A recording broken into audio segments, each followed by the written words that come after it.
اعوذ باللہ من الشیطان الرجیم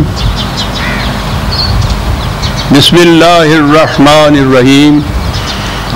عزیزان من، آج ستمبر 1983 کی 23 تاریخ ہے اور درس قرآن کریم کا آغاز سورہ تحریم کی اولی آیات سے ہو رہا ہے۔ سابقہ 2 درسوں میں اس سورت کی پہلی 2 آیات کے متعلق کچھ تمہیدی یا تعارفی سی گفتگو ہوئی تھی۔ پہلی آیت میں تو یہ تھا کہ نبی اکرم صلی اللہ علیہ وسلم نے کسی ایسی چیز کو جو حرام نہیں تھی اس کا استعمال اپنے اوپر پابندی عائد کر لی تھی اس کے لیے، تو اس کے لیے بھی خدا کی طرف سے تنبیہ آئی تھی کہ آپ کو یہ نہیں کرنا چاہیے تھا، اس سے غلط نتائج نکالے جا سکتے ہیں بعد میں جا کر کہ یہ چیز جو تھی یہ خدا کی طرف سے ہی حرام ہوئی تھی۔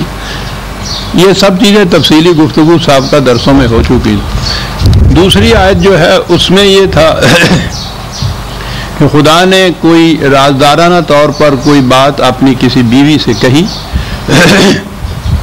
اس نے کسی دوسری بیوی سے اس کا اظہار کر دیا اور اس سے پھر ذرا کچھ مناقشت سی ہوئی باہمی، اور پھر وہ معاملہ جو تھا وہ سلجھ گیا۔ یہ گھریلو زندگی میں میاں بیوی میں یہ چھوٹے موٹے اختلافات ہوتے رہتے ہیں، ان کو کوئی خاص اہمیت نہیں ہو سکتی، لیکن نبی اکرم صلی اللہ علیہ وسلم کی زندگی کو چونکہ اسوہ یا ایک نمونہ بننا تھا آنے والی امت کے لیے، اس لیے ان چھوٹی چھوٹی باتوں سے بھی جہاں کہیں کسی غلط فہمی پیدا ہونے کا اندیشہ یا خدشہ ہو سکتا تھا، اللہ تعالیٰ نے خود ہی اس کی وضاحت قرآن میں بتا دی ہے۔ تو یہ گھر کے اندر کی باتیں ہیں حقیقت میں، لیکن اس سے جو نتائج مرتب ہوتے ہیں ان کا تعلق ہے ہم سے اور امت سے اور قیامت تک آنے والے مسلمانوں سے۔ دوسری آیت جو تھی میں اس کی پہلے تلاوت کر دیتا ہوں، عام ترجمہ بھی بیان کر دیتا ہوں۔ بات صاف ہے، ایک نقطہ اس میں ایسا ہے جس کی ذرا سی وضاحت طلب ہے۔ وہ آیت یہ ہے کہ وَإِذْ أَسَرَّ النَّبِيُّ إِلَىٰ بَعْضِ أَزْوَاجِهِ حَدِيثًا فَلَمَّا نَبَّأَتْ بِهِ وَأَظْهَرَهُ اللَّهُ عَلَيْهِ عَرَّفَ بَعْضَهُ وَأَعْرَضَ عَن بَعْضٍ فَلَمَّا نَبَّأَهَا بِهِ قَالَتْ مَنْ أَنبَأَكَ هَٰذَا قَالَ نَبَّأَنِيَ الْعَلِيمُ الْخَبِيرُ۔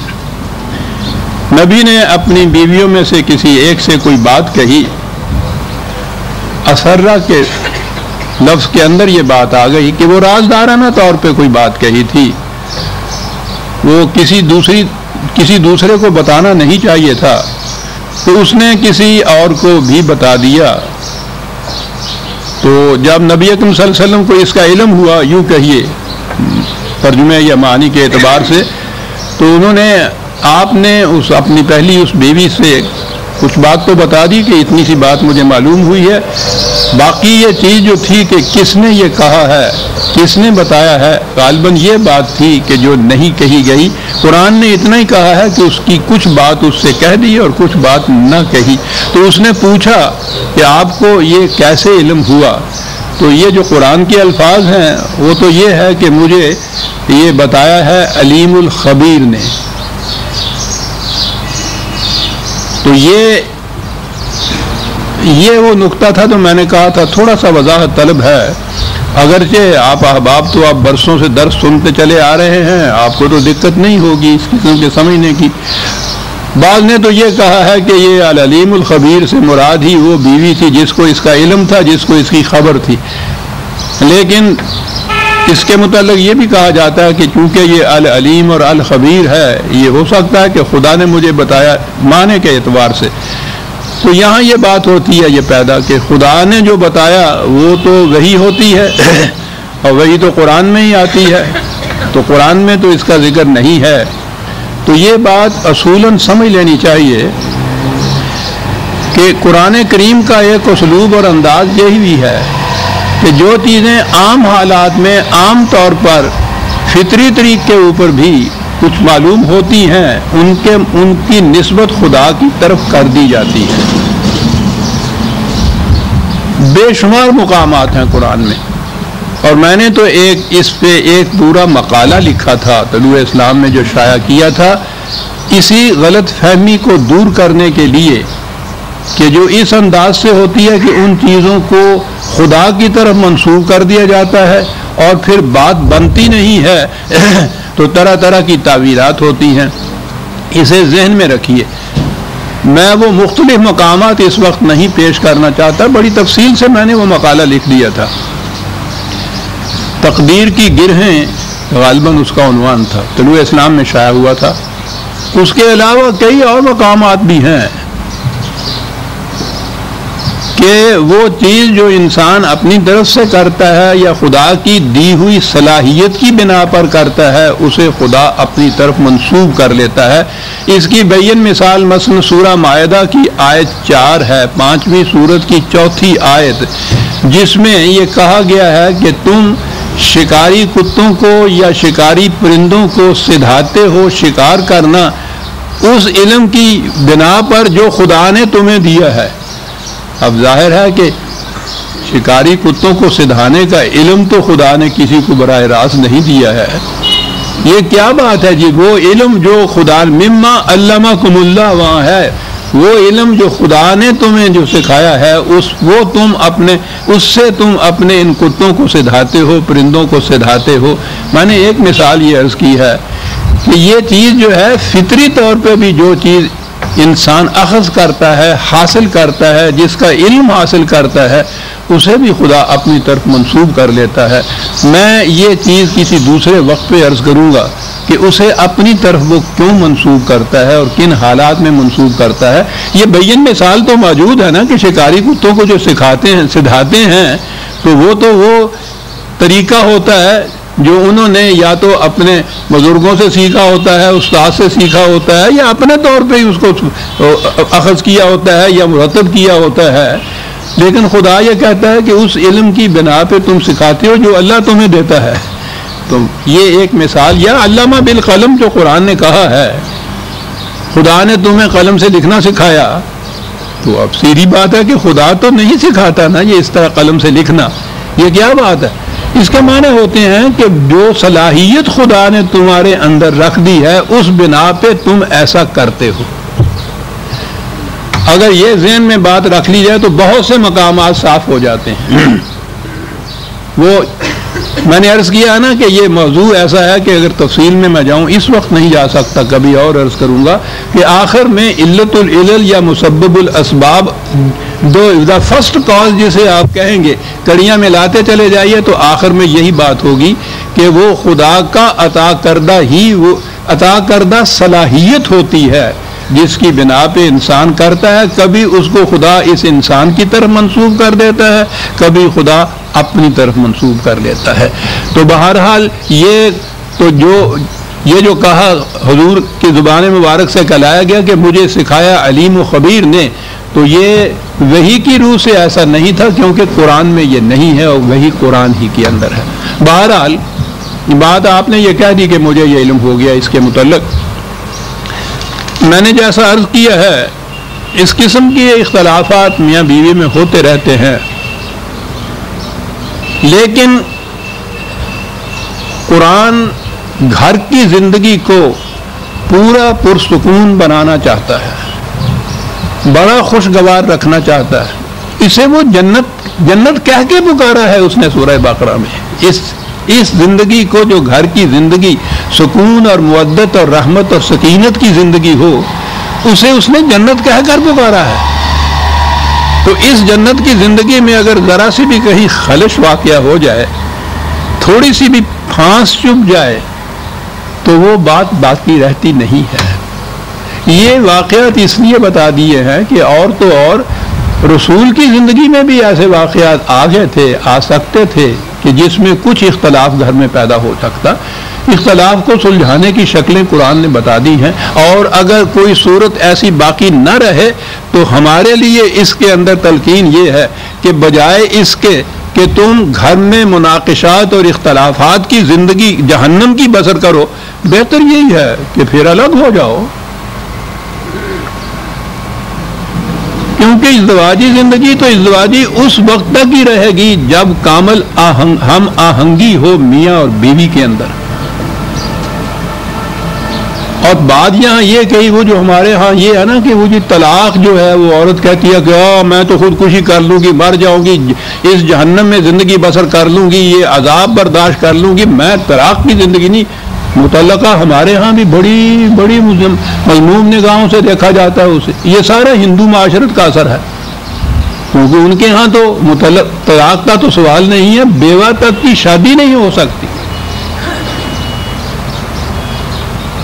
تو یہ جو چیز ہے قرآن نے یہ بات کہی کہ یہ ایسی بات نہیں ہے، ہم آہنگی نہ رہے اور اس کے صورت کوئی باقی نہ رہے وہ پیدا کرنے کی، اختلافات مٹانے کی.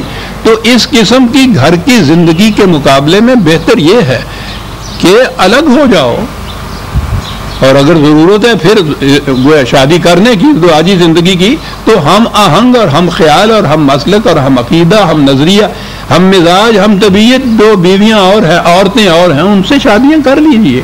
مسئلہ آسان ہے. میرے ساقی نے عطا کی ہے میں بے درد و صاف، رنگ جو کچھ دیکھتے ہو میرے پیمانے کا ہے. ہمارے ہاں جو متوارث خیالات چلے آ رہے ہیں ان کی وجہ سے ہمارے ہاں پیچیدگیاں پیدا کی جاتی ہیں، قرآن سے تو نہیں.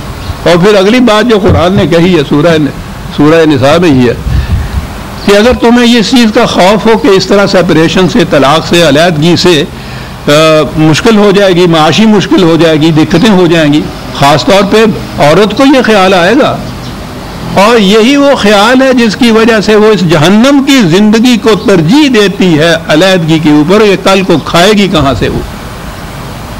قرآن نے یہ بات وہاں کہی ہے کہ اس کی ذمہ داری تو اس نظام پر ہونی چاہیے کہ جو خدا کے نام پر مملکت اور حکومت کا نظام تم قائم کرو، وہ دیکھے کہ کوئی کسی قسم کی معاشی مشکلات میں نہ رہے، معاشرتی مشکلات میں نہ رہے. یہ تمہارا کہا گیا ہے کہ مت فکر کرو اس کے متعلق. جسے پھر وہاں اس نے یہی کہا ہے کہ اللہ تمہارے لیے سامان پیدا کر دے گا. تو اللہ تو انسانوں کے ذریعے سامان پیدا کرتا ہے نا. تو اسلامی حکومت یا مملکت کا تو یہ فریضہ بھی ہے کہ وہ دیکھے کہ اگر کسی وجہ سے بھی فرض کرو کہ وہ کسی عورت کو طلاق ہو گئی ہے اور ایسا درمیانی عبوری وقت ہے کچھ وقت کے لیے، تو اس نے قرآن میں ہی یہ قوانین دے دیے کہ پروویژن اس کے لیے کی جائے، اس خاوند کی ذمہ داری یہ ہو. اور اس سے آگے بات بڑھ جائے تو یہ کہا ہے کہ یہ وہ جو نظام معاشرت ہے، نظام حکومت ہے، اس کا فریضہ ہے کہ وہ دیکھے کہ یہ محتاج نہ ہو اور میں اس لیے نہ جکڑی رہے اس جہنم کی زندگی کے اندر کہ اس کے بعد میرا یہ اقتصادی مسئلہ کیسے حل ہوگا. عجیب چیزیں قرآن کے اندر عظیم آتی ہیں. وہ جہنم نہیں بناتا. اسی لیے یہ کہا آگے، میں نے عرض کیا نا کہ معاملہ میاں بیوی کی آپس میں تھوڑے سے اختلاف کا تھا، لیکن چونکہ اس کی اہمیت امت کے لیے تھی قرآن نے بڑی تفصیل سے اس کو بیان کیا ہے. یہ چیز سورہ احزاب میں بھی آئی ہے. وہاں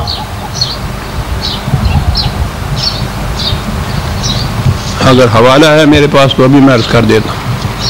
جی ہاں، 33/28 33/51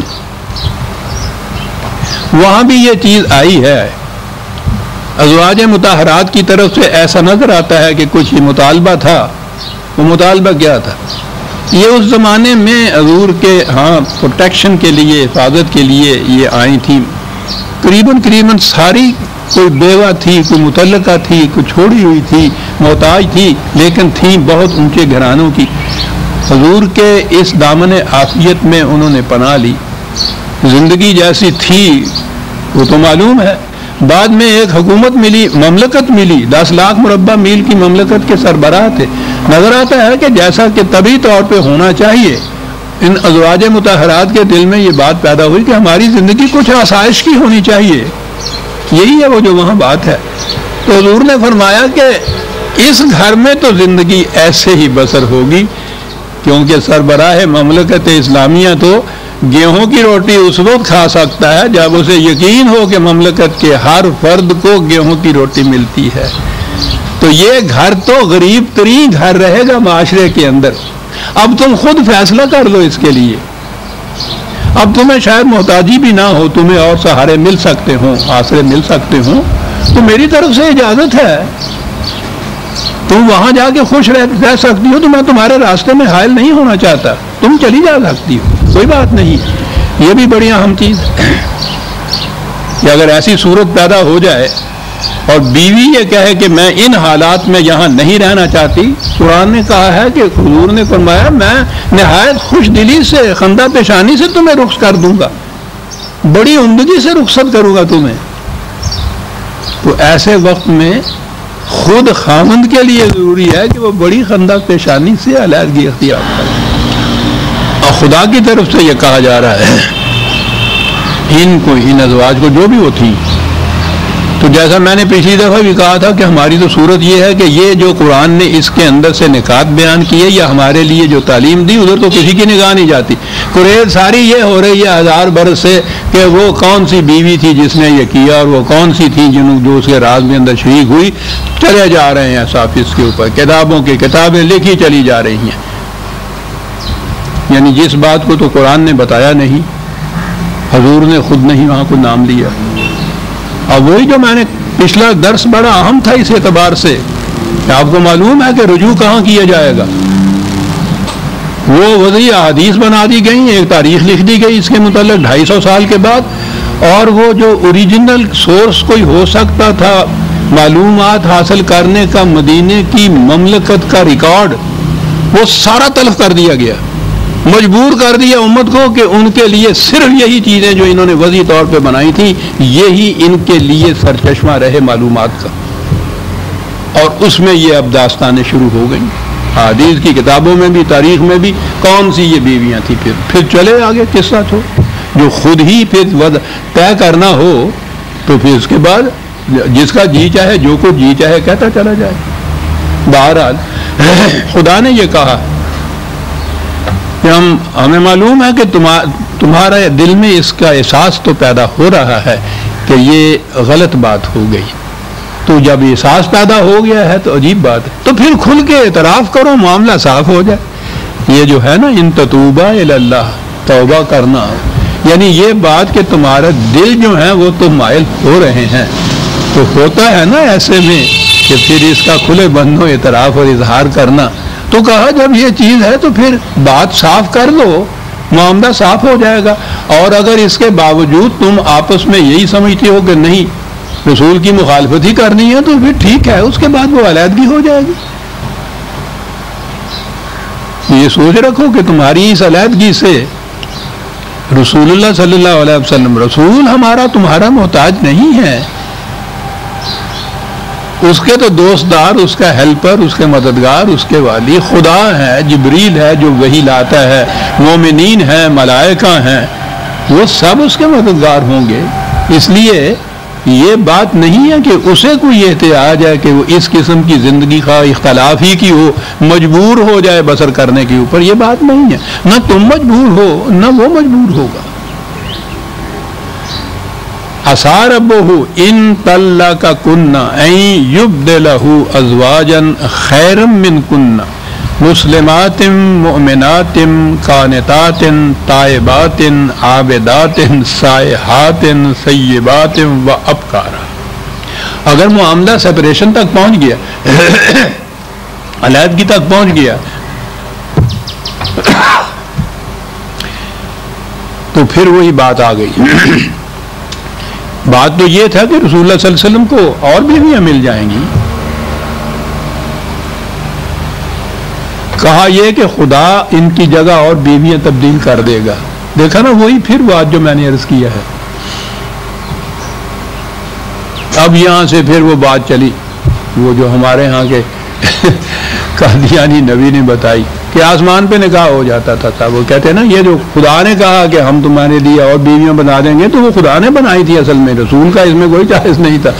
یہ ایک نقطہ جو ہے اس کو نظر انداز کر دینے سے میں نے گزارش کیا ہے نا کہ 1000 قسم کی پیچیدگیاں پیدا ہوتی ہیں کہ بتائیے کہ یہ جو خدا نے کہا کہ ہم تبدیل کر دیں گے ان کی جگہ دوسری بیویاں، تو بہرحال یہاں تو نوبت ہی نہ آئی، لیکن انہوں نے کہہ تو دیا نا کہ خدا نے کہا کیا کرتا ہے. یہ وہ بات جو خدا منسوب کرتا ہے اپنی طرف، جو بات خدا کے قانون کے مطابق کی جائے اسے بھی وہ اپنی طرف منسوب کرتا ہے. بیوی کا انتخاب تو قرآن نے جتنی ہدایات دی ہیں اس کے مطابق ہوا نا، اس جہت سے بھی وہ اسے اپنی طرف منسوب کر دیتا ہے کہ اگر ان قوانین اور ہدایات اور تلقینات کے مطابق انتخاب تم کرو گے تو گویا یوں سمجھو یہ خدا نے انتخاب کیا ہے. بات بڑی واضح ہے. کسی کی ہدایت کے متعلق کوئی کام کچھ کرے تو کہا جا سکتا ہے نا کہ یہ تو اس نے ہماری مرضی کے مطابق ہمارے کہنے کے مطابق کیا ہے، تو گویا ہم ذمہ دار ہیں، ہم نہیں کیا ہے. یہ اس انداز سے باتوں کو سمجھنا چاہیے. تو اگر یہ ہوا تو کوئی بات نہیں ہے، وہ تم سے بہتر اور بیویاں. اب یہ جو آگے ہے نا کہا گیا کہ وہ بیویاں ان کی خصوصیات کیا ہوں گی، وہ حضور کی بیویوں کے متعلق نہیں کہا ہے. قیامت تک یہ تلقین دی ہے کہ انتخاب کرنا ہو اگر تم نے آپس میں میاں بیوی کا، تو ان بیوی کی یہ کوالیفیکیشن ہونی چاہیے اور بیوی کی یہ ہونی چاہیے، تو دوسری طرف میاں کی بھی یہ ہونی چاہیے. تو یہ جو آگے کہا گیا ہے نا، یہ انتخاب کے لیے قرآن نے ایک ہدایت دی ہے کہ یہ کوالیفیکیشن ہونی چاہیے عورت کے اندر، اور پھر وہ ہے جو ہم آہنگ تمہارے ساتھ ہوگی، کیونکہ تمہارے اندر بھی یہ کوالیفیکیشن اور خصوصیات ہیں کہ وہ مسلمات ہیں، قوانین خداوندی کے سامنے جھکی ہوئی، لیکن جبر سے جھکی ہوئی نہیں. عجیب چیز ہے مسلمات یہ کہہ کے، یعنی دوسرے مقام کے اوپر مسلمون مسلمات، میاں عورت مرد، عورت مرد، عورت مرد دونوں گنائے گئے ہیں ان صفات میں. یہاں چونکہ بات عورتوں کی ہو رہی تھی اس لیے کہا کہ وہ کیا ہوں گی. اب پہلے کہا ہے مسلمات اور ساتھ یہ ہے مومنات. بات پیدا ذہن میں خیال ابھرتا ہے کہ مومن جب وہ ہو گئی تو پھر تو وہ مسلم تو ہو گئی، لیکن بڑا اس میں عجیب فرق ہے. مسلم تو ہوا سبمٹ کر دینے والا، سرنڈر کر دینے والا، جھک جانے والا، قانون کی اطاعت اختیار کرنے والا. اختیار تو دو طریق سے بھی کیا جا سکتا ہے نا، کسی جبر کے ماتحت بھی کیا سکتا ہے، خواہ اپنے دل کے جبر سے ہو، باہر کے کسی جبر سے بھی ہو. اگر وہ قانون کے سامنے جھک گیا ہے تو وہ مسلم تو ہو گیا. اس اعتبار سے کہ اس کے معنی یہ جھک جانے والا. ایک جھکنا یہ ہے، دوسرا جھکنا یہ ہے کہ دل اس کی تصدیق کرے کہ یہ قانون صحیح ہے جس کے سامنے میں جھکاؤں، یوں مومن ہوتا ہے وہ. تو کسی کے جبر سے کسی قانون کی اطاعت کرنے جو ہے اس سے مومن نہیں ہو سکتا انسان. یہ سبمیشن ہوگی، یہ سرنڈر ہوگا، زبردستی جھک جانا ہوگا. زبردستی بھی جھکا جائے گا، اور دوسرا جھکنا یہ ہے کہ دل اس کی تصدیق کرے کہ یہ واقعی صحیح چیز ہے اور مجھے اس کی اطاعت کرنی چاہیے. یوں ہوتا ہے مسلمات کے ساتھ مومنات. قانتات عجیب عجیب الفاظ ہیں، ایک ایک لفظ ایک ایک درس کا متقاضی ہے. آپ کو یاد ہوگا یہ الفاظ پہلے بھی آئے تھے. ترجمے تو اس کے یہی ہوتے ہیں، فرما بردار، تابع دار. تو قرآن اتنے الگ الگ لفظ کیوں لاتا ہے؟ ایک ہی لفظ کہہ کے بات ختم کر دینی چاہیے تھی. قانتات مثال کے طور پہ میں نے سمجھایا تھا، جو عرب جہاں یہ لفظ استعمال کرتے تھے، وہ جاتے تھے سفر میں تو پانی کی بڑی دقت ان کو ہوتی تھی، اور پانی سب سے زیادہ متاع عزیز تھی. زندگی کا انحصار اس پہ تھا، اور ریگستان میں پانی ملتا نہیں تھا، تو وہ مشکیزیں لے لیتے تھے جن میں پانی بھرتے تھے. اس طرح مشکیزہ ہوتا تھا کہ وہ ویسے تو ہر جگہ سے سلا ہوا ہوتا تھا کہ پانی کا ایک قطرہ بھی نہ ٹپکے، اور اس کا منہ جو تھا وہ باندھا ہوا ہوتا تھا، اس طرح سے کہ وہ اپنے راستے میں ایک قطرہ بھی نہ ٹپکے، جہاں پانی کی ضرورت ہو آسانی سے پانی نکل آئے اس کو. اسے کہتے تھے وہ مشکیزہ قانت. عورت کے اندر جو صلاحیتیں ہیں، اب یہ بات میں بھی اشارات ہی میں کہوں گا جو صلاحیتیں ہیں عورت کے اندر، اگر وہ جہاں جی چاہے یا جہاں جی چاہے ان کو کھول دے، مومن نہیں ہوگی۔ کھولنے سے انکار کر دے پھر بھی وہ مومن نہیں ہوگی۔ کھولے وہاں جہاں خدا کے قانون کا تقاضا ہو تو قانت ہو جائے گی۔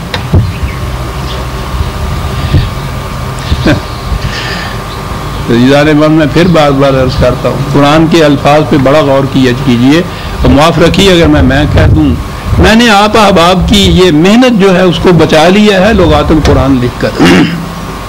عرب ان الفاظ کا کیا معنی لیتے تھے نزول قرآن کے زمانے میں، اس کتاب میں آپ کو یہ ملے گا،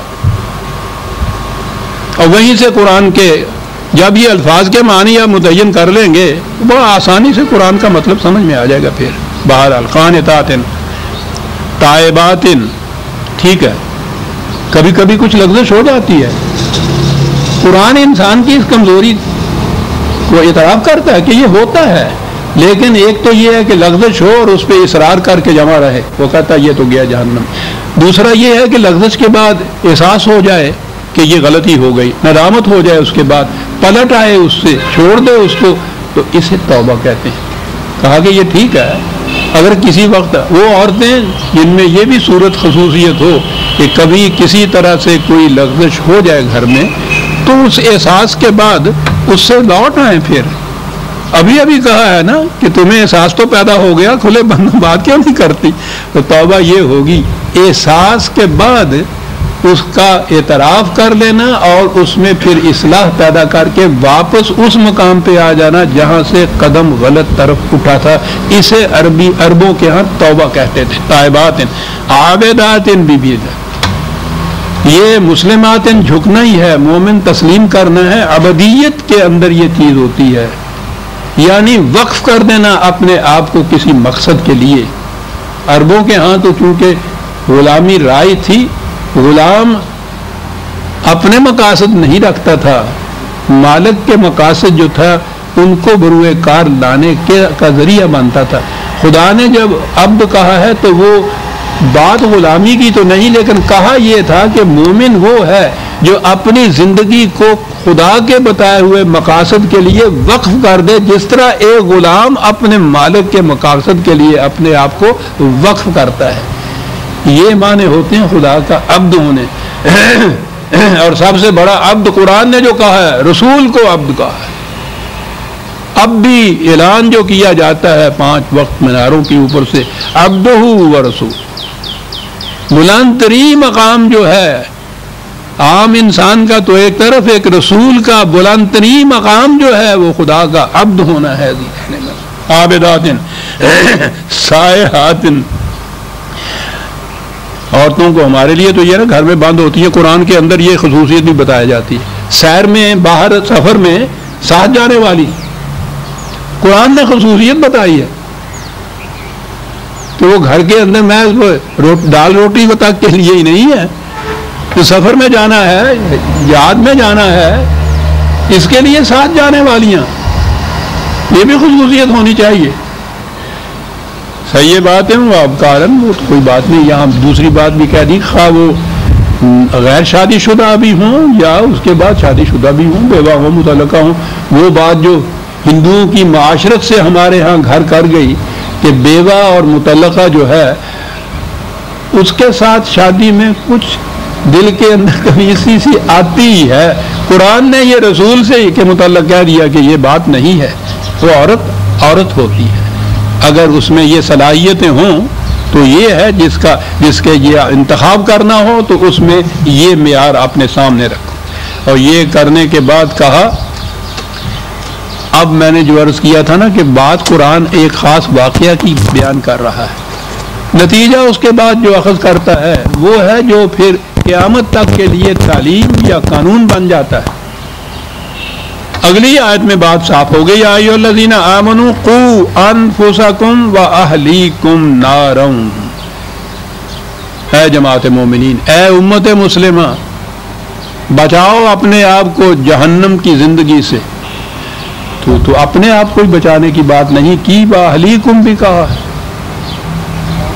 اپنے آپ کو اور اپنے اہل کو۔ اب اہل میں بات گھر کے اندر سے شروع ہوگی جسے اہل و عیال کہا جاتا ہے، لیکن اہل کا لفظ بڑا جامع ہوتا ہے.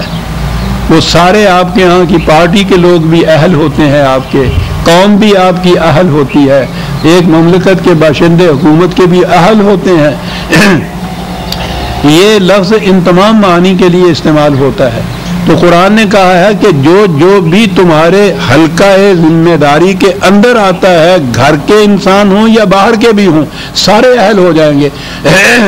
اپنے آپ کو بھی جہنم سے بچاؤ اور ان کو بھی جہنم سے بچاؤ. یہ ذمہ داری عائد ہو جاتی ہے سربراہ کے اوپر کہ وہ خود بھی بچے جہنم کی زندگی سے، ان کو بھی بچائے. اور ابھی جہنم کی زندگی قرآن نے بتائی ہے، گھر کے اندر کیسے شروع ہوتی ہے. بچاؤ. نار کے متعلق پہلے بھی یہ آیا ہے وقودها الناس والحجارۃ. یہ سورہ بقرہ میں بھی آیا ہے. وہ جہنم کے عام ترجمہ جو ہے جس کا ایندھن انسان اور پتھر ہوتے ہیں، وہ بہت کچھ لمبا چوڑا پھر اس میں لکھا گیا کہ صاحب انسان تو بہرحال ٹھیک ہے. وہ یاد ہے آپ کو جو اقبال کی نظم ہے، پھر دوہرا دوں انسان کس طرح سے جہنم کا ایندھن ہوتے ہیں. انہوں نے کہا کہ میں اوپر گیا شاعرانہ انداز سے، دیکھا سب کچھ، جنت بھی دیکھی، نظارے بھی دیکھی. واپسی کے اوپر میں نے اپنے ساتھ جو تھے فرشتہ گائیڈ میرا، اس سے کہا کہ بھائی وہ جہنم کا بھی سنتے ہیں، ذرا اس کے متعلق بھی دیکھ لوں میں ایک جھانک کے نظر کہ وہ کیا. کہنے لگے ٹھیک ہے یہ ساتھی تو ہے. تو انہوں نے لکھا ہے کہ وہ مجھے وہاں لے گیا. میں نے وہاں جا کے دیکھا، میں نے سنا تھا کہ بڑے بڑے شعلے ہوتے ہیں، آسمان بوس آگ بھڑک رہی ہوتی ہے، جھلس رہے ہوتے ہیں لوگ. وہ ٹھنڈا ٹھار وہاں نظر آیا. میں نے کہا یہ جہنم. کہنے لگا یہی جہنم ہے. کہنے لگا وہ جو آگ کے شعلے ہوتے ہیں وہ کیا ہیں؟ اس نظم دیکھنے والی اس نے کہا آگ کے شعلے اس میں نہیں ہوتے. اہل دنیا یہاں جو آتے ہیں اپنے انگار ساتھ لاتے ہیں. ہر شخص اپنا جہنم اپنے سینے میں رکھتا ہے. قرآن نے کہا ہے وہ آگ جو تمہارے دلوں کو گھیر لیتی ہے. تو دلوں کو گھیرنے والی آگ جو ہے باہر سے تو اس کا ایندھن نہیں ہوتا. عزیزان مان، جہنم ہر فرد کا اس کے سینے میں ہوتا ہے. اس دنیا میں بھی وہ جہنم میں ہوتا ہے، اسی جہنم کو لے کے آگے چلتا ہے. پھر یہ باہر کا ایندھن نہیں. تو وہ ناس تو ہو گیا. اس کے اوپر کہ ہجارہ کیا ہے، اور آج عربوں سے پوچھ لیں ہم، بنیادی بات یہی ہے. ان کے ہاں الناس کہتے تھے لیڈروں کو، ہجارہ کہتے تھے رعایا کو. اور قرآن میں مختلف مقامات کے اوپر مکالمے ہیں. وہاں جہنم کے اندر یہ قائدین کے یا لیڈروں کے اور ان کے ساتھ جو ان کے فالوورز جن کو کہہ دیجئے متبعین کے، وہ ان کو الزام دیتے ہیں کہ تم نے ہمیں مروا دیا. وہ ان کو کہتے ہیں کہ تم نے ہمیں تباہ کر دیا. تو یہ ہے ہجارہ اور الناس جو جہنم کے ہیں. قرآن نے یعنی عربی لسان العرب جو ہے نا، لسان مبین عربی کی، اس کے اندر یہ معنی دیے ہوئے ہیں بہرحال. اور اگر وہ وہاں کے جہنم کے متعلق ہے تو میں نے جیسا عرض کیا ہے آج کی شعوری سطح پر ہم اس زندگی کے متعلق کچھ نہیں سمجھ سکتے. وہاں شعور کی سطح ہی بدل جائے گی. تو اس لیے جو چیزیں قرآن نے تشبیہ کے طور پر یا مثال کے طور پر بیان کی ہیں ان کو حقیقت پر محمول نہیں کرنا چاہیے کہ واقعی آگ کے بھڑکتے ہوئے شعلے ہوں گے، ایندھن لکڑیوں کے بجائے پتھر ڈالا جائے گا. قرآن نے مثالی طور پر، تمثیلی طور پر، تشبیہی طور پر ان حقائق کو بیان کیا ہے جو آج کی شعوری سطح پر ذہن انسانی میں آ نہیں سکتے. علیہا ملائکۃ غلاظ شداد، وہ اس کے اوپر داروغے جو مقرر ہوئے ہیں بڑے سخت گیر قسم کے واقع ہوئے ہیں. اور ان کی کیفیت یہ ہے کہ لا یعصون اللہ ما امرہم ویفعلون ما یؤمرون. ملائکہ کے متعلق دوسرے مقامات پہ بھی ہے کہ وہ جو کچھ ان کو حکم دیا جاتا ہے وہ کرتے ہیں، اس سے انحراف نہیں برتے، معصیت نہیں برتے، برخلافی نہیں کرتے. پھر بات آ گئی ملائکہ کی، اور اس کے متعلق تو متعدد بار یہ میں عرض کر چکا ہوں کہ یہ قوتیں ہیں خدا کے پروگرام کو بروئے کار لانے کی. خارجی دنیا ہمارے ہاں کی جو ہے جسے فطرت کی دنیا کہتے ہیں، وہ فطرت کی قوتیں وہ کرتی ہیں. انسان کے اندر کی قوتیں جن کو اب اس دور کے اندر سائیکولوجیکل انٹینشن کہتے ہیں وہ ہوتا، خدا کے عالم امر کے اندر یہ قوتیں کیسے کار فرما ہے ہم نہیں جان سکتے۔ ایک بات قرآن نے یہ کہی ہے کہ انہیں اختیار و ارادہ نہیں دیا گیا کہ وہ خود ہی وہ قوت اپنے آپ کو جس طرح جی چاہے استعمال کرے، وہ خدا کے قانون، خدا کے احکام کے مطابق سب کام کرتے ہیں، اختیار و ارادہ نہیں ہے۔ اختیار و ارادہ عزیزان من، جہاں تک قرآن نے کائنات کے اور انسانوں کی جس بھی کائنات کا ذکر کیا ہے اس میں اختیار و ارادہ صرف اوپر خدا کو حاصل ہے، نیچے انسان کو حاصل ہے، خدا کا دیا ہوا اس حد تک جس حد تک اسے دیا گیا ہے، اس کے سوا فرشتوں کو بھی نہیں ہے، اختیار و ارادہ نہیں۔ اب یہ چیز کہیں مومنین سے کہ گھروں کو جہنم نہ بناؤ، معاشرے کو جہنم نہ بناؤ، ورنہ وہ جہنم ایسا ہے کہ جس کے اوپر مستبد حاکم، مستبد عوامر، عناصر، ملائکہ، قوتیں ہم مسلط کر دیتے ہیں اور وہ بڑے سخت گیر ہوتے ہیں۔ جہنم کا معاشرہ یہ ہوتا ہے، جہنم کے معاشرے کے یہ جو ہے نا سخت گیر در ہو گئے، ان کا جو ہیڈ ہے نا وہاں، اس کا تو نام ہی مالک رکھا ہوا ہے۔ انسان اگر کسی کی ملکیت میں آ جاتا ہے تو اس سے زیادہ بڑا جہنم کوئی نہیں ہو سکتا، یہ تو صرف خدا کا عبد ہو سکتا ہے، کسی اور کا نہیں۔ کسی انسان کو یہ حق حاصل نہیں ہے کسی دوسرے انسان سے اپنا حکم منوائے، جہنم ہو جاتا ہے وہ معاشرہ، اور اسی لیے جہنم کے وہ ہیڈ جو دروگا آپ کہہ سکتے ہیں نا، اس کا نام ہی مالک رکھا ہے قرآن میں۔ یا ایھا الذین کفروا لا تعتذروا اليوم انما تجزون ما کنتم تعملون، ایک طرف مومنین سے یہ کہا اور دوسری طرف وہ جو انکار کرتے ہیں خدا کے ان قوانین سے ان سے کہا کہ پھر اب تو تمہیں اختیار ہے، جی چاہے تو یہ راستہ اختیار کرو، جی چاہے دوسرا راستہ اختیار کرو، لیکن جب جو راستہ تم نے اختیار کیا ہے اس کے نتائج جب سامنے آئیں گے اس وقت تمہاری کوئی معذرت قبول نہیں کی جا سکے گی۔ اس وقت تجزون ما کنتم تعملون، جو کچھ تم آج کر رہے ہو اس کے نتائج تمہیں بھگتنے پڑیں گے۔ اس لیے اب تو وقت ہے کہ تم معذرت کر لو، پلٹ آؤ، اصلاح کر لو، لیکن ظہور نتائج کے وقت پھر یہ نہیں ہو سکتا کہ اس وقت تم معذرت کرو۔ جب پرچے دیکھے گئے، ممتحن نے مارک دے دیے، اس وقت یہ کہنا کہ میں صاحب فلاں سوال کا جواب اب میں صحیح لکھ دوں گا، اس وقت نہیں مانا جا سکتا۔ یہی دنیا ہے جس میں آپ یہ کچھ کر سکتے ہیں۔ پہلا رکوع یہ ختم ہے، دوسرا رکوع شاید وقت مل جائے، معافرتوں کے یہ آیتیں ختم ہو گئی تو یہ پارہ 28واں ختم ہو رہے گا، اور یہ ایک اہم چیز ہے، اگلے درس میں عرض کروں گا۔ 8ویں آیت ہے، یا ایھا الذین آمنوا توبوا الی اللہ توبۃ نصوحا عسیٰ ربکم ان یکفر عنکم سیئاتکم ویدخلکم جنات تجری من تحتها الانہار یوم لا یخزی اللہ النبی والذین آمنوا معہ۔ باقی آیت کا حصہ بعد میں تلاوت کروں گا، بڑی اہم چیز ہے۔ کہا یہ ہے کہ ایمان لانے والوں خدا کی طرف رجوع کر لو، کہیں کوئی لغزش بھی ہو گئی ہے اعتراف کرو، اور اس کے بعد اس مقام پہ آ جاؤ کہ جہاں سے تمہارا قدم غلط راستے کی طرف اٹھا تھا، زبان کے اعتبار سے توبہ اس کو کہتے ہیں، یہ کرو۔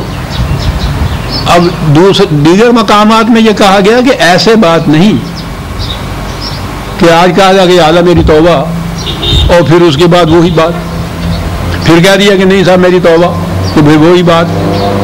وہ جو آپ کو یاد ہے نا، جو جس نے کہا تھا کہ صاحب یہ سگریٹ چھوڑنا بڑا مشکل ہے، نہیں چھوٹتا، کہنے لگا واہ کیوں نہیں چھوٹتا، بہت آسان ہے، کہنے لگا کیسے، کہنے لگا ہم نے 20 دفعہ چھوڑا۔ یہ 20 دفعہ چھوڑا کیا ہے؟ یہ وہ توبہ ہے نا جو قرآن کہتا ہے۔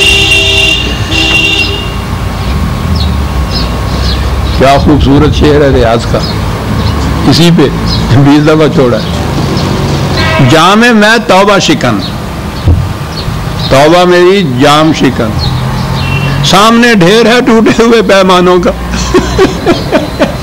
ایک یہ توبہ بھی ہوتی ہے، سامنے ڈھیر ہے ٹوٹے ہوئے.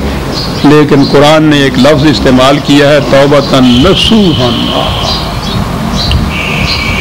کیا بات ہے اس زبان کی عزیزان من. میں تو چونکہ تھوڑا سا ادب سے بھی دلچسپی رکھتا ہوں، وعد آ جاتا ہے پھر جب بشرطے کہ ان عربوں سے پوچھا جائے کہ وہ معنی اس کے کیا ہے. نصوحاً تو نصیحت واضح سیدھی بات، ناصح ہمارے ہاں نصیحت کرنے والا، نصیحت کا لفظ عام ہے. یہاں سے انہوں نے کہا بات ہے کیا یہ، پھٹے ہوئے گریبان کی اس طرح سے رفو گری کرنا کہ وہ معلوم تک نہ ہو کہ یہ سیا ہوا ہے، اور وہ ایسا سینا کہ پھر نہ پھٹے، اسے نصیحت کہتے ہیں.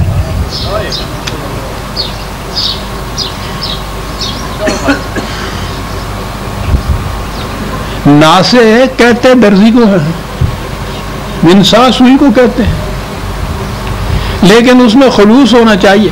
موٹے کپڑے سے شہد کو اگر چھانا اور پونا جائے تو جو جس طرح سے خالص شہد نکلتا ہے نا، اس پروسیس کو بھی وہ نصیحت کہتے تھے. تو اس میں خلوص بھی ہونا چاہیے اس درزی کے لیے، رفو گری اس قسم کی ہونی چاہیے کہ معلوم نہ ہو کہ سیا ہوا اور پھر وہ وہاں سے نہ پھٹے. یہ ہے توبۃ النصوح. کسی تفسیر کی ضرورت پڑتی ہے کہ لفظ کے معنی سامنے آ جائیں. توبۃ النصوح نصوحا عسى ربكم ان يكفر عنكم. یوں کرو گے تو وہ جو تمہاری ناہمواریاں پیدا ہو گئی ہیں نا، ان کا ازالہ ہو جائے گا. تو اس قسم کی توبہ سے تو ازالہ ہوتا ہی ہے بیدار. پہلے سے جو چیزیں نقصانات پہنچے ہیں تمہیں اس کے، وہ ان کا ازالہ ہو جائے گا. اس کے معنی ہیں توبہ کے. اور اس کے بعد خدا تمہیں ان جنتوں میں داخل کر دے گا جس کے نیچے پانی کی شاداب ناریاں بہ رہی. یہ انہار ہے، نہر. عربوں کے ہاں وہ چھوٹی سی ناری بھی نہیں تھی، اسے بھی نہر کہا کرتے تھے، پانی کی کمی تھی نا. تو وہ اس کے معنی یہ ہیں کہ جن کی شادابی اور سرسبزی میں فرق نہ آئے، مسلسل پانی ملتا رہے جن درختوں کو، جن کیاریوں کو، وہ سرسبز و شاداب رہتی ہیں. قرآن نے یہ چیز ہر جگہ دہرائی ہے کہ خزاں دیدہ نہیں ہوگی کہ 6 مہینے کے لیے وہ جنت ہو اور پھر ٹوٹ رہ جائے. وہ نہیں، یہ خزاں دیدہ نہیں، سدا بہار ایور گرین جنت جو ہے. اور وہ پھر وہ دن ہوگا، اب دیکھیے، کہ جس میں رسول اور اس کے جو ساتھی ہیں ان کو کسی قسم کی ذلت دیکھنی نصیب نہیں ہوگی. یہ ہے معیار عزیزان من ایمان اور اعمال صالحہ کا، کہ اس جماعت کو پھر کہیں دنیا میں ذلت دیکھنی نصیب نہ ہو. اور جو قوم مسلسل ذلت کے اندر ڈوبی ہوئی ہو، اس کا دعویٰ حق پہنچتا ہے کہ اپنے آپ کو وہ مومن بھی کہے اور مسلم بھی کہے. ذلت دیکھنی نصیب نہ ہو.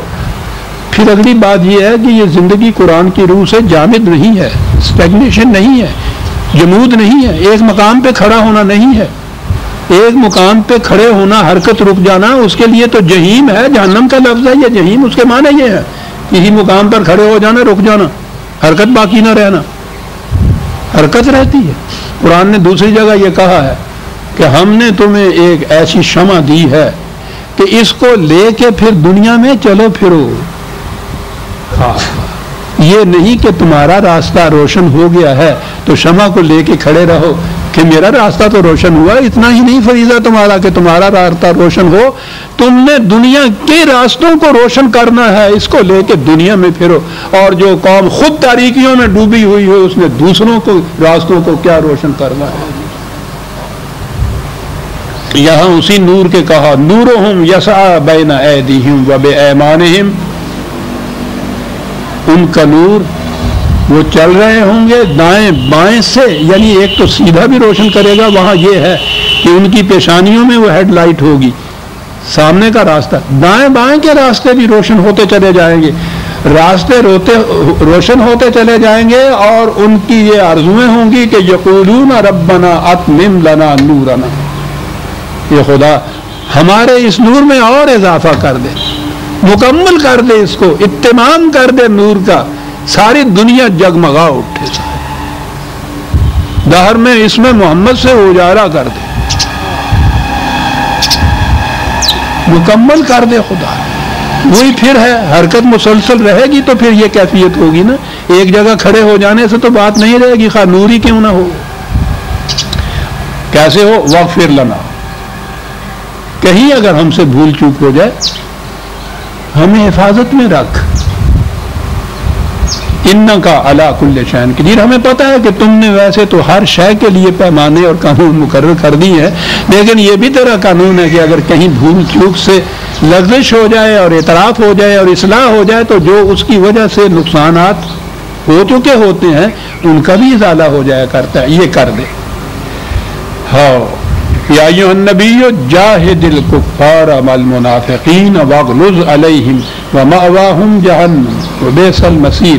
اب یہ جو لوگ کفار کے معنی یہی نہیں ہے، یہ ہم کہتے ہیں پہ ہندو کافر ہے تو ان کے ساتھ جھگڑا کرتے رہا کرو، وہ جو اس کو روکیں تمہاری عزت رکھنے کو، تمہارے راستے میں حائل ہوں، سرکشی برتیں، آگے نہ چلنے دیں، مخالفت ایسی کریں۔ کفر کے معنی سرکشی بھی ہوتا ہے۔ اور منافقین کے متعلق تو قرآن پاک میں تیسرا حصہ بھرا پڑا ہے، سب سے زیادہ خطرناک مرحلہ منافقین کا ہوتا ہے۔ ان کے خلاف ٹھیک ہے، یہ جہاد صرف تلوار ہی کا جہاد نہیں ہے، ہر قسم کی جد و جہد کا نام یہ ہے۔ کوشش یہ کرو کہ ان کی یہ کارستانیاں ان کی کامیاب نہ ہو جائیں، یہ کارستانیاں تمہارے راستے میں یہ روڑے نہ اٹکائیں۔ تم نور کی شمع لے کے چلو تو یہ بجھانے کی کوشش نہ کریں، یہ قرآن کے الفاظ ہیں۔ وبئس المصیر، جہنم بہت برا راستہ ہے۔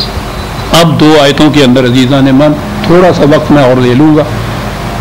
بات چلی تھی عائلی زندگی سے،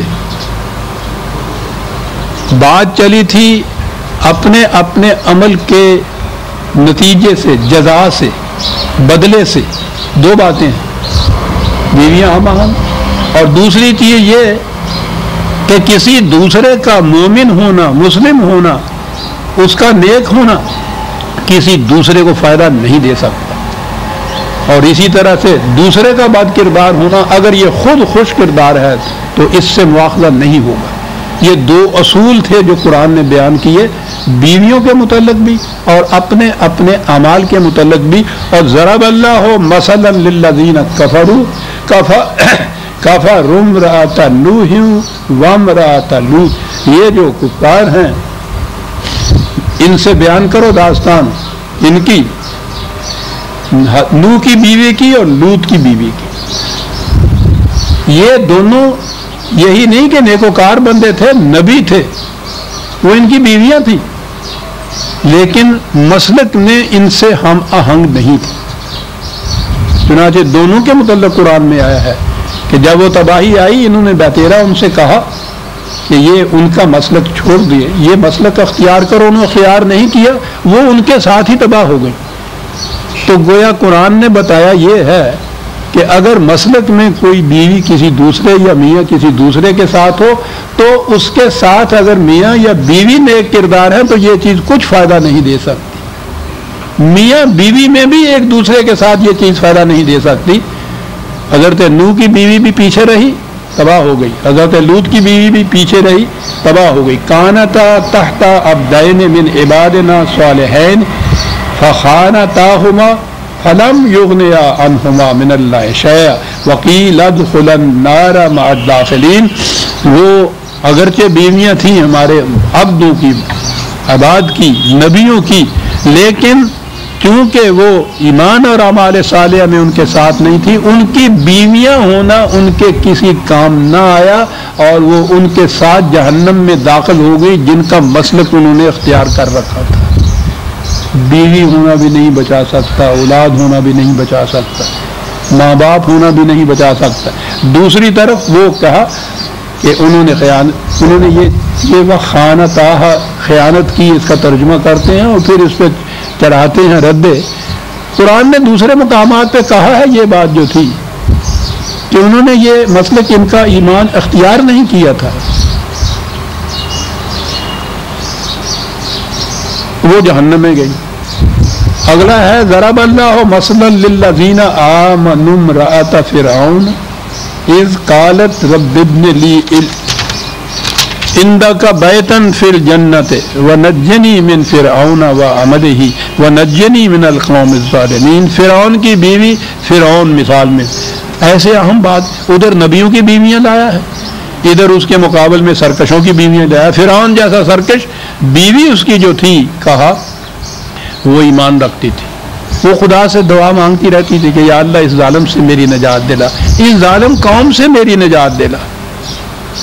وَمَرْيَمَ ابْنَتَ عِمْرَانَ الَّتِي أَحْسَنَتْ فَرْجَهَا فَنَفَخْنَا فِيهِ مِنْ رُوحِنَا وَصَدَّقَتْ بِكَلِمَاتِ رَبِّهَا وَكُتُبِهِ وَكَانَتْ مِنَ الْقَانِتِينَ. دوسری طرف مریم بنت عمران ہی اس کو کہا ہے قرآن نے ہر جگہ. ان کے متعلق حضرت مریم علیہ السلام کی زندگی آپ کے سامنے آ چکی ہوئی ہے، متعدد بار آ چکی ہے. ان کی اہمیت قرآن نے یہ بتائی ہے کہ انہوں نے خانقاہیت کی جو پابندیاں انسانوں کی عائد کردہ تھی ان کے خلاف انقلابی آواز ہی نہیں اٹھائی، عملاً ان کو توڑ کے رکھ دیا اور خدا کے حکم کے مطابق زندگی بسر کی. قرآن نے ان کے اس انقلابی اقدام کی بنا پر ان کے لیے استفاء کا لفظ استعمال کیا ہے. منتخب شدہ عمران میں کہا ہے کہ اپنے دور کی تمام عورتوں سے ممتاز حیثیت تھی ان کی، کیونکہ انہوں نے یہ جو تھی معاشرے کی روایات، مذہبی پیشوایوں کی عائد کردہ پابندیاں، یہ چیزیں جو خدا کے قانون کے خلاف جاتی تھیں، انہوں نے اس کی پرواہ نہیں کی اور اعلیٰ رغم ان کو توڑ کے رکھ دیا. بہت بڑی انقلابی خاتون تھی وہ. جو خصوصیت بتائی ہے انہوں نے کہ اس نے یہ قرآن کا انداز ملاحظہ فرمائیے، بات تو یہ کرنی ہے کہ انہوں نے ایسی باحیا محفوظ عصمت کی زندگی بسر کی کہ قرآن میں یہ ہے کہ ہیکل کے اندر کس کس طرح سے وہ جو پیشوا تھے کیا کیا نگاہیں بد ان کی طرف ڈالتے تھے اور کیسے انہوں نے اپنے آپ کو محفوظ رکھا. قرآن کا انداز یہ ہے جو میں کبھی کہا کرتا ہوں نا کہ میری بیٹیاں ہیں، میں وہ الفاظ نہیں، قرآن کا انداز یہ ہے کہ ایسی بات وہ ان الفاظ میں نہیں کہتا ہے. کیا لفظ ہیں قرآن کے جناب؟ احسنت فرجہا. اب فرض کے متعلق تو عام ترجمہ ہمارے ہاں معاف رکھیے گا شرمگاہی کیا جاتا ہے. پوچھئے قرآن کی لطافت، اس کی نفاست، اس کی یہ بلندی کہ یہ سب کے سامنے بات آئے گی. اس کے معنی ہوتے ہیں چاکے گریباں اور آسنت. انہوں نے اپنے چاکے گریباں تک کسی کا ہاتھ نہ آنے دیا. یہ کہہ رہا ہے کیا انداز ہے بات کرنے کا. اور پھر وہ جو تھا نا کہ وہ بچہ پیدا ہونے والا حمل سے، ہیکل کی زندگی میں تو شادی نہیں کر سکتی تھی، کر سکتی تھی تو ہیکل کے کسی پجاری کے ساتھ کر سکتی تھی، انہوں نے باہر شادی کی. بچے کے متعلق قرآن میں یہ جہاں بھی انسانی بچے کا ذکر آیا ہے اس میں یہ چیز آئی ہے کہ خدا نے اپنی توانائی کا شمع اس میں داخل کر دیا. بات یہ لمبی ہو جائے گی. اور اسے نفخہ کہا ہے روح خدا بندی کا. کبھی اس عورت کے متعلق جس کے بطن میں وہ بچہ ہو، کبھی براہ راست اس بچے کے متعلق. یہ الفاظ قرآن میں آئے ہیں کہ وہ بچہ تھا عام انسانی بچوں کی طرح، خدا نے اپنی توانائی کا شمع اس میں پھونک دیا تھا. اس نے خدا کے قوانین کی صداقت کا عملی ثبوت بہم بچایا، اس کی کتابوں کے اوپر عمل کر کے دکھایا. اور وہ اب آیا لفظ وہ قانتین میں سے تھی. غور فرما لیا کہاں لفظ آ گیا یا قانت. ہیکل کی زندگی جو ہمیشہ کے لیے وہ وہاں کنواری رہنے کی تلقین کرتے تھے، یا وہ بھی قانت نہیں ہو سکتی تھی کہ وہ مشکیزے کا پانی مشکیزے میں دھرے کا دھرا ہی رہ جاتا، پیاسے کے کام نہ آتا. اس نے دوسری روش بھی اختیار نہیں کی تھی کہ جہاں بلا ضرورت ہی وہ گرا دیا جاتا. کیا بات ہے، صافین کا ترجمہ قرآن نے کیا ہے. اس نے برماقع اور برمحل اس صلاحیت کو استعمال کیا. قانتین میں سے ہوئی سورہ تحریم کی آخری آیت ہے. عزیزان من ختم ہو گئے. آئندہ درس میں ہم اگلی سورت سورہ ملک لیں گے 67. اور میں نے عرض کیا کہ اس پہ 28واں پارہ بھی ختم ہوتا ہے، اس کی تمہید میں بھی میں کچھ عرض کروں گا۔ اس پارے سے 29واں اور 30واں پارہ، دو ہی پارے اب ہمارے سامنے رہ گئے ہیں، وقت ہو گیا ہے۔ اندھا درس میں عرض کروں گی کہ میرے جذبات کی کیفیت کیا ہے ایسے مقام کے اوپر آ کے کیا ہوتی۔ ربنا تقبل منا انک انت السمیع العلیم۔